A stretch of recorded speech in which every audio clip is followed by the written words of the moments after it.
नमस्कार प्यारे साथियों, स्वागत है आप सभी का टारगेट फॉर आईक्यू में।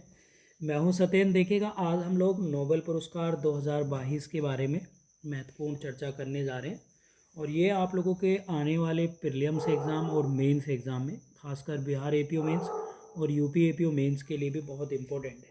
हालांकि मैं सुझाव करूँगा, सजेशन दूंगा कि जो लोग बिहार एपीओ मेंस देने जा रहे हैं या यूपी एपीओ मेंस, तो वो 2021 के भी पढ़ के जाएँ। ठीक है, तो हम लोग 2022 के करेंगे। सबसे पहले अगर हम देखें तो नोबेल पुरस्कार विश्व का सबसे प्रतिष्ठित जो पुरस्कार है, सबसे बड़े पुरस्कार हैं जो अलग अलग क्षेत्रों में दिए जाते हैं और इनकी जो है भी घोषणा कर दी गई है।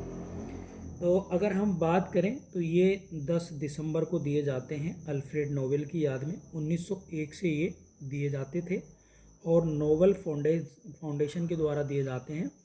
वर्तमान में 6 क्षेत्रों में ये दिए जाते हैं। ठीक है, इसके बाद है नोबेल फाउंडेशन की जो शुरुआत है वो 29 जून 1900 को हुई थी और अवार्ड देना 1901 से स्टार्ट किया था। 1901 में 5 क्षेत्रों में ये नोबेल पुरस्कार देने स्टार्ट किए गए थे, जो है फिजिक्स, केमिस्ट्री, मेडिकल में और लिटरेचर और पीस में। लेकिन 1968 में स्वीडिश बैंक के द्वारा अर्थशास्त्र यानी इकोनॉमिक्स के क्षेत्र में भी नोबेल देने का घोषणा की गई। शांति का जो नोबेल पुरस्कार है वो नॉर्वे की राजधानी ओस्लो में दिया जाता है और अन्य 5 स्वीडन की राजधानी स्टॉकहोम में दिए जाते हैं। प्रत्येक वर्ष में एक ही क्षेत्र में अधिकतम 3 लोगों को नोबेल दिया जा सकता है। इसको आप लोग याद कर लेंगे। एक वर्ष में एक क्षेत्र में अधिकतम 3 लोगों को दिया जा सकता है और एक स्वर्ण पदक, नोबेल पुरस्कार में एक स्वर्ण पदक, एक डिप्लोमा और 10 मिलियन स्वीडिश क्रोना धनराशि दी जाती है। ठीक है, अगर विजेता एक से अधिक है तो उस राशियों को अनुपात में बांट दिया जाता है। ठीक है, ये आप लोगों को याद रखना पड़ेगा। 1974 के बाद मरणोपरांत यानी पोस्थुमस नोबेल पुरस्कार देना बंद कर दिया गया है। लेकिन अगर कोई पुरस्कार की घोषणा हो जाए और 10 दिसंबर से पहले किसी का निधन हो जाए तो उसको दे दिया जाएगा। ठीक है, ये आप लोग याद रखेंगे। अब 2022 के नोबेल पुरस्कार की बात करते हैं। तो देखिएगा, शांति का नोबेल जो मिला है वो मिला है एलेस बिलातवस्की, जो हैं कहाँ के, बेलारूस के। इन्हें क्या मिला है 2022 का शांति का नोबेल। ये 1980 से लोकतांत्रिक आंदोलन, मानवाधिकारों के लिए प्रयास कर रहे हैं। ह्यूमन राइट्स को लेकर ये मूवमेंट चलाते रहते हैं। ये आप लोगों को याद रखना है। ठीक है, नेक्स्ट है हमारा, अगर हम बात करें तो बेलारूस भी लोकतंत्र नहीं है, इसका लगातार विरोध करते रहे, इसलिए इन्हें नोबेल पुरस्कार मिला है। ठीक है, तो नेक्स्ट है, अगर हम बात करें इनके कुछ मूवमेंट हैं, जैसे मेमोरियल है इन्होंने बनवाया और सेंटर फॉर सिविल लिबर्टीज़ है, तो इसको भी नोबेल मिला है।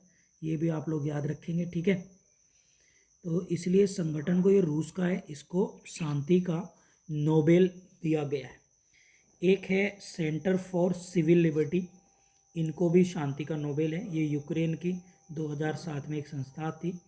और जो आपका मेमोरियल एक संगठन है 1927 में, ये सोवियत संघ का है। ये भी आप लोगों को याद रखेंगे। 3 लोगों के नाम याद रखेंगे, memorial, centre for civil liberty और आपका जो दूसरा था, जो मैंने अभी आपको बताया था, वो था एलेन बिलातवस्की, जो बेलारूस के। ठीक है, आगे है आपका जो नोबेल है वो है साहित्य का नोबेल। तो ये बिना है एनी एनॉक्स को, ये हैं फ्रांस के। बस इतना याद रखना। इनकी किताबें हैं जर्नल टू टेडहॉर्स एक्सटीरियस, एला वी एक्सटीरियस थिंग्स सीन, ये इनकी कुछ किताबें हैं।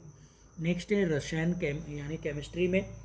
तो 2022 में 3 लोगों को मिला है, वो हैं कैरोलिन बटोरजी यूएसए के, बेरी था शार्पलेस यूएसए के, और इसके बाद है नेक्स्ट है वो है मार्टल मेल्ड डेनमार्क के।